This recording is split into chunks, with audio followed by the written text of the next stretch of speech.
Welcome to Piano Inspires podcast, celebrating pianists, teachers, and innovators as they share their inspiring stories about the transformative power of music. Are you looking to expand your library of piano teaching books? Discover Piano Education Press, your trusted source for high-quality publications that inspire both teachers and students. Explore a diverse collection of books designed to enrich piano study at every level, featuring engaging repertoire, supplemental learning materials, and insightful teaching guides. Each title blends creativity with practicality, giving educators the tools to nurture artistry, confidence, and a lifelong love of music.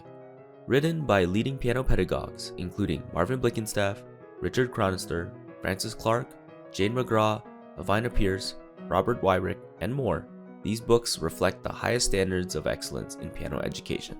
Whether you're seeking fresh repertoire ideas or expert guidance for your teaching, Piano Education Press offers resources that elevate every studio.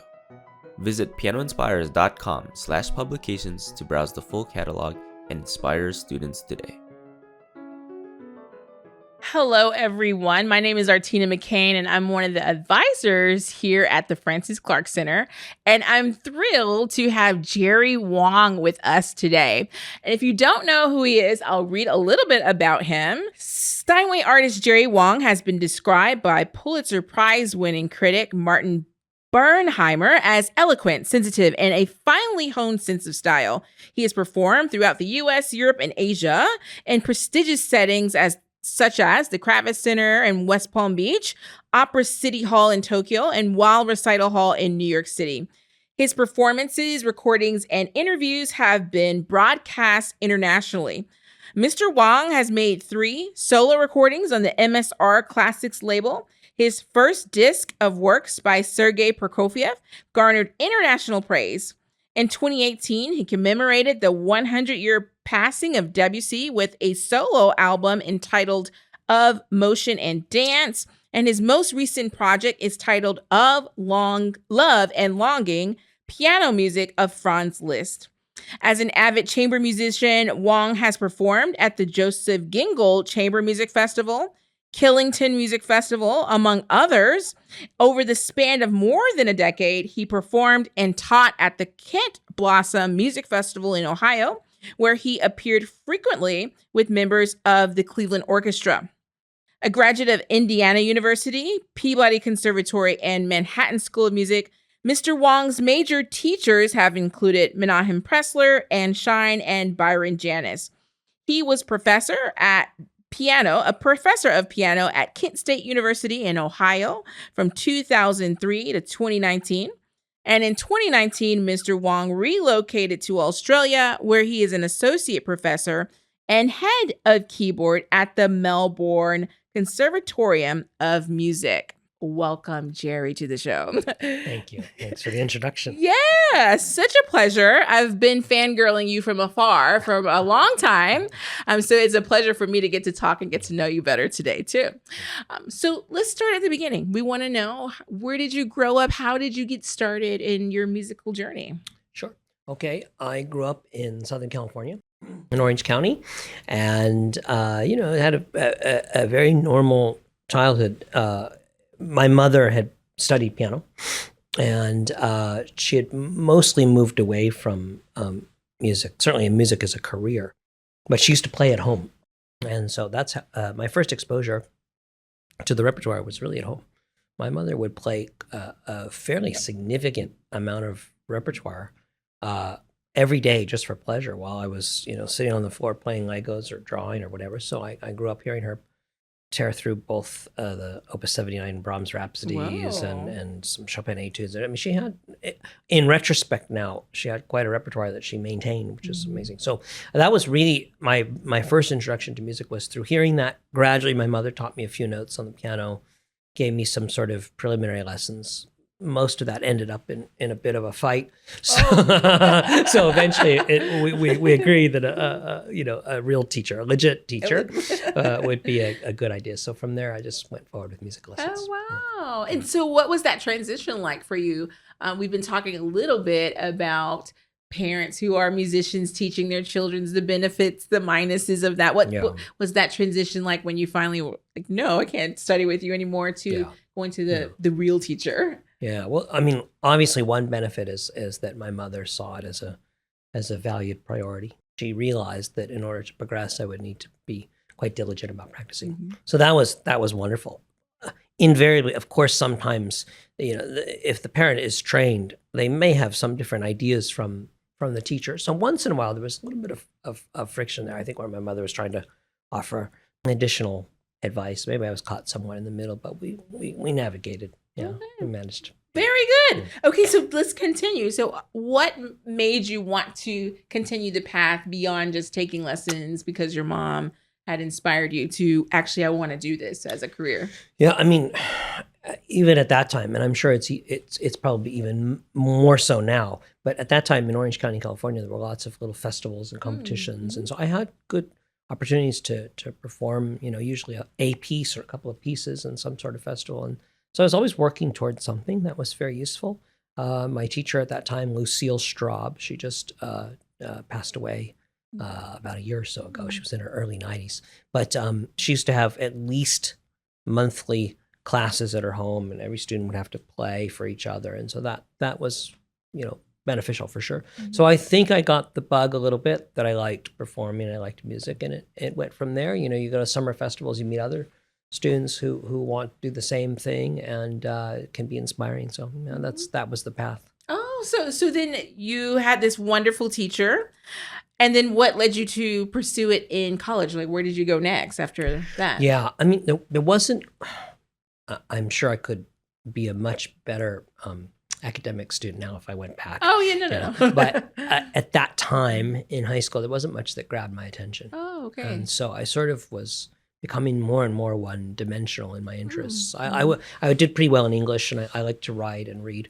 But otherwise, I found myself more and more withdrawing from high school. It's funny, I went to a session earlier today. It was about extroversion and introversion. I wasn't a very outgoing kid at that time. So, it fit.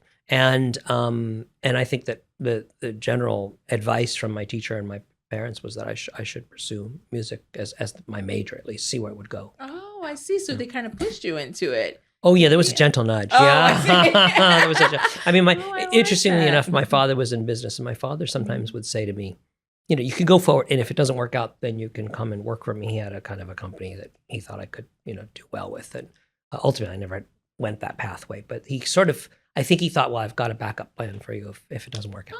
Oh, interesting. Yeah. Okay. So when you were in college, did you pursue anything else as a minor, or did you have a plan B outside of music, or?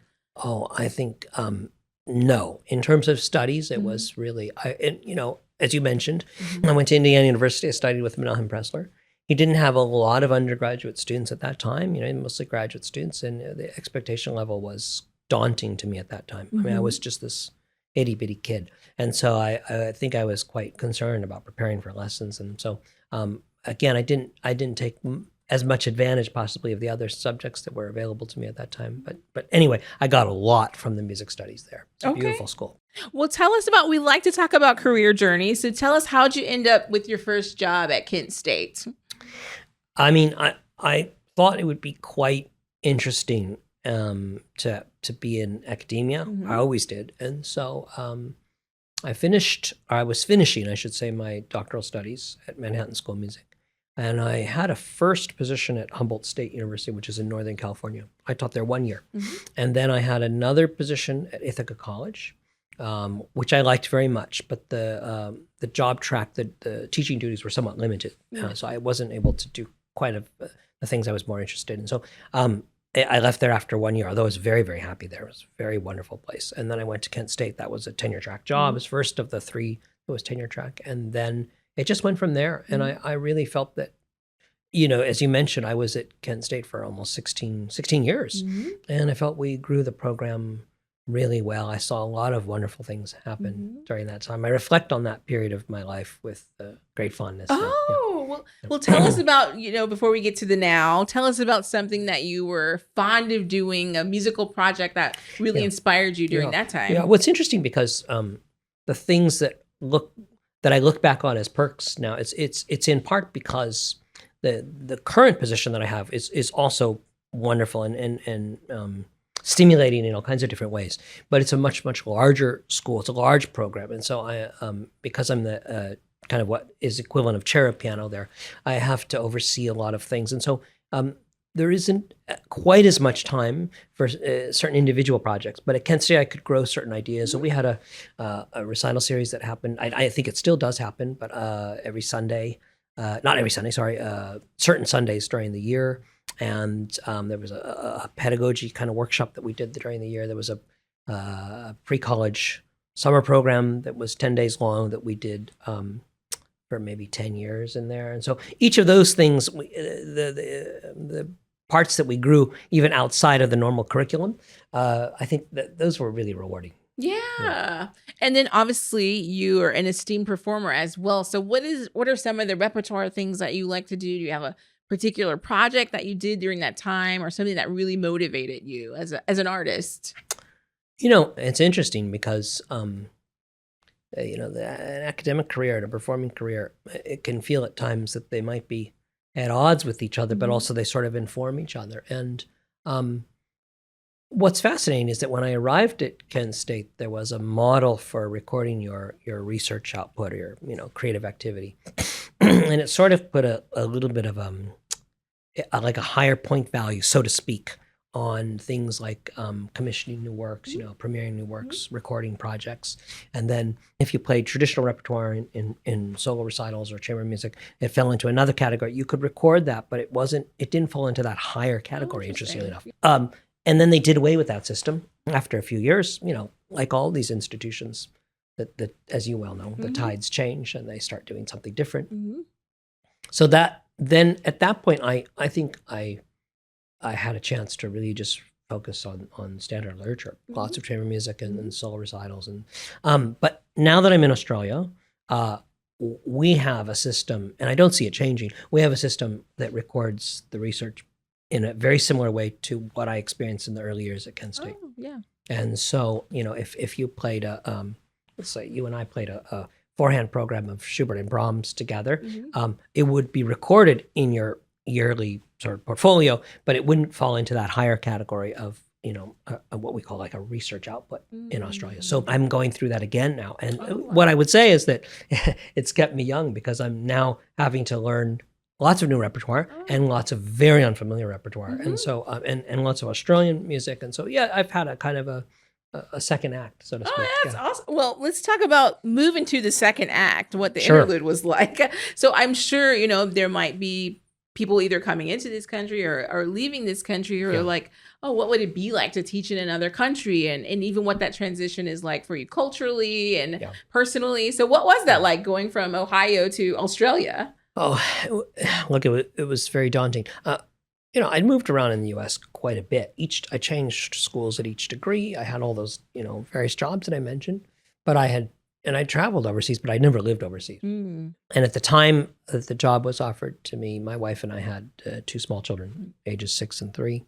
They weren't that far along in school. So in terms of relocating them, the various emotional factors that come with that for a child, that was easy. Or easier, I should say. So that was fine. And Australia is a very welcoming country. It's a beautiful country. The nature, of course, is fantastic. The Melbourne and Sydney are very culturally rich. So that part's been fantastic. But yes, I mean, being in a new academic system and one that's, quite well regulated by the government, I would say, is interesting. And so, yeah, I had to make certain adjustments. I mean, we're teaching a lot of the same repertoire. We're teaching the same ways we've always taught, but within a new system. So, yeah, I did need to adapt, and certain things were quite a bit. I'll just, as an example, maybe it's changing here as well. I'm not sure, but I think in my day when I was a student, I didn't sense that our professors, in terms of our actual piano lessons, were thinking so carefully about our grade. It was very much more motivated by, doing competitions, learning more repertoire, excelling, advancing your craft, right? And your pianism. But in Australia, they take the grading and the marking very seriously.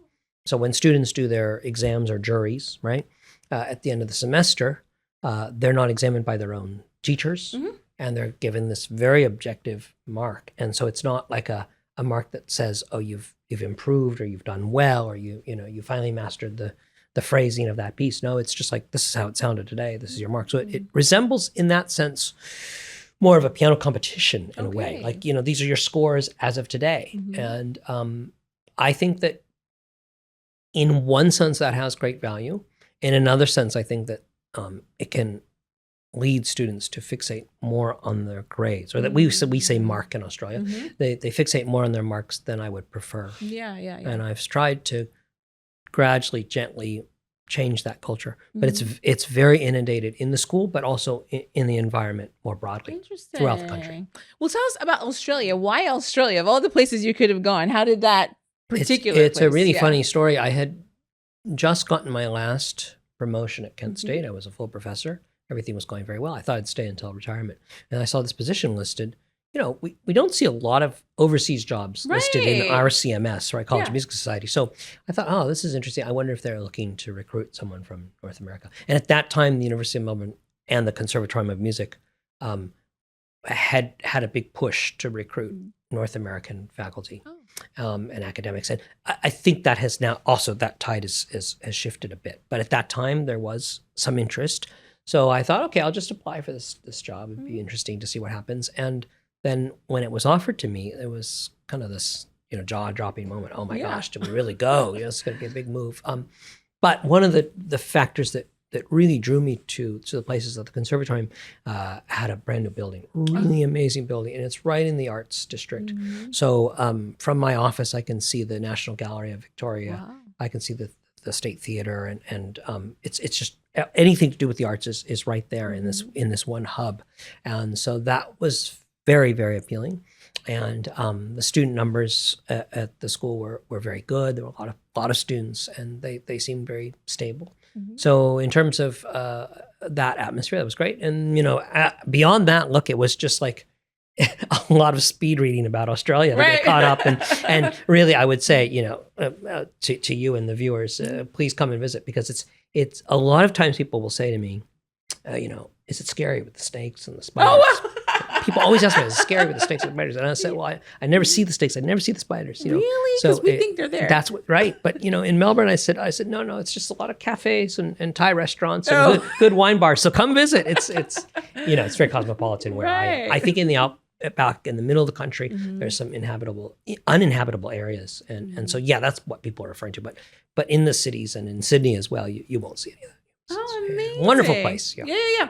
Well, tell us more about the artistic opportunities there, maybe for students compared to the States, or even for yourself, like as far as freelancing and concertizing or teaching. I think that part is all quite similar.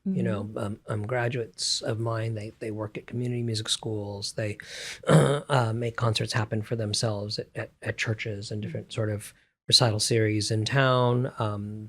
They do a lot of collaborative work with other people, and that part seems very similar. And the one thing that I would say that feels different to me, this is a very broad observation, but Australia has a universal healthcare that's, I think, it's been there a long time, so it's quite easily accessible. So your healthcare is not tied to your full-time employment. So what I find is that a lot of people are much more content with part-time employment, with having a couple of jobs at different places and sort of embracing the freelance lifestyle than they may be in a place like the US. Yeah. So I feel that generally speaking, when students complete with me, there's a little less anxiety about kind of landing the job or a job, but they just are going to go out into the world and get several jobs. And that's part of the understanding. Oh, interesting. And then for yourself, artistically, as someone who works there at the university, what does your life look like now in Australia? Are you playing as much as you were in the States? Yes. Yes. Yeah. I'm still playing, and I play with other colleagues that I work with at the Conservatorium. And that has all gone wonderfully. As I said, I've had to learn some new rep, because one of the things that we do just within the Conservatorium, so I don't know that this reflects Australia more broadly, but we really scrutinize our programming very carefully to see if it reflects the changing times, to see if it's inclusive enough, and there's quite a push to perform Australian composers. Oh, amazing. And so that, I've had to learn some I've had new projects. Well, yeah. Well, tell us about some of the Australian composers that are important to that community to broaden our horizons too. Well, actually, while we're here at NZKP, I'll be performing tomorrow night. So I'll be playing a piece by a woman named Miriam Hyde, Okay. who passed away early part of the century, but she had a very, very long and lasting career in Australia. She had studied in London. She was Australian. She studied in London, came back. And one of the ways in which she became very well known as a composer and as a pedagogue was she was very involved in the Australian Music Examinations Board, which is a standardized syllabus that really almost every music teacher uses. They really have embraced we all accept this one particular syllabus and set of exams, and so it's quite a complex model, but it is very beneficial, I think, for early teachers. And so Miriam Hyde, the composer I mentioned, she wrote a lot of pieces that could fit into the different categories as the student develops, because she was a very good piano teacher. And so the music is excellent. She wrote a sight reading book that's very good for students, and then there's some concert rep, like the piece I'll be playing tomorrow night. It's some concert rep that's excellent. I've also played her sonata for cello and piano, for flute and piano, a bunch of songs, and some other. I've also played her big solo piano sonata that she wrote while her husband was actually captured during World War II. Oh, wow. So they were apart, and during that time she wrote this sonata that symbolized, her longing and the sadness of his absence. Oh, wow. I got to check that out. Yeah. Well, is there anything else in the region of the world that you live in that you want to tell us about, repertoire that we should know that we would never hear of because we're not there? Well, of course, Carl Vine is very popular. Michael Kieran Harvey, lots of Percy Granger. One of my colleagues does a lot of work with Percy Granger. There's people that I work with at the Conservatorium who are very prolific. A woman named Katie Abbott and Linda Kavaris, and so there's quite a bit. There's, in fact, rather than extract names and forget someone, resources. There's something called the Australian Music Center. Oh, amazing. Okay. I can send you a link later, but that's really wonderful. Most of the major composers end up kind of it's almost like a society, and awesome. they enlist in that, and their repertoire is listed. So that's Australian Music Center. Perfect. I'm sure they can put those in the show notes. So are there any other projects, Jerry, that you have going on that you want to tell us about or that we should be looking for?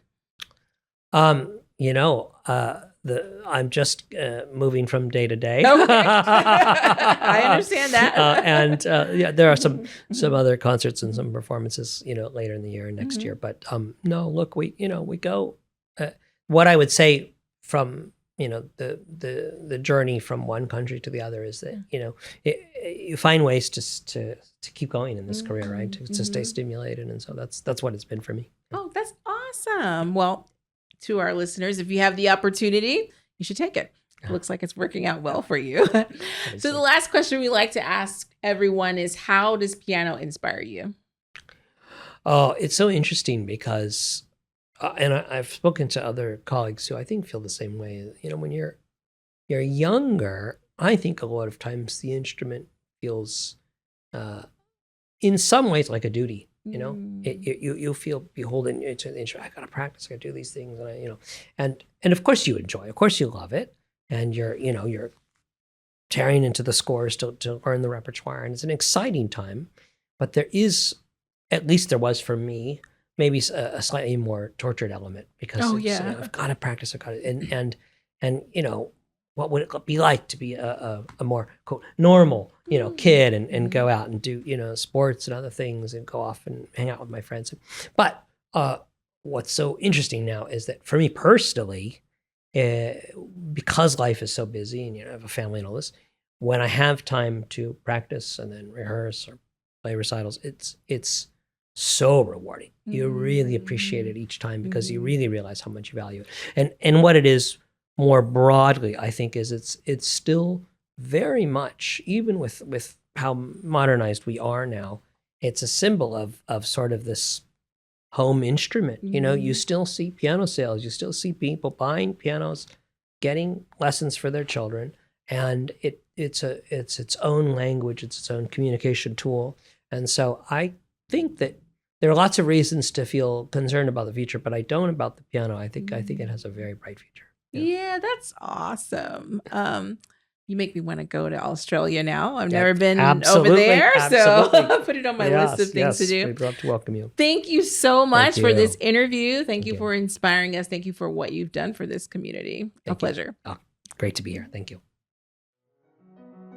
The Francis Clark Center is a not-for-profit educational organization that serves the advancement of piano teaching, learning, and performing.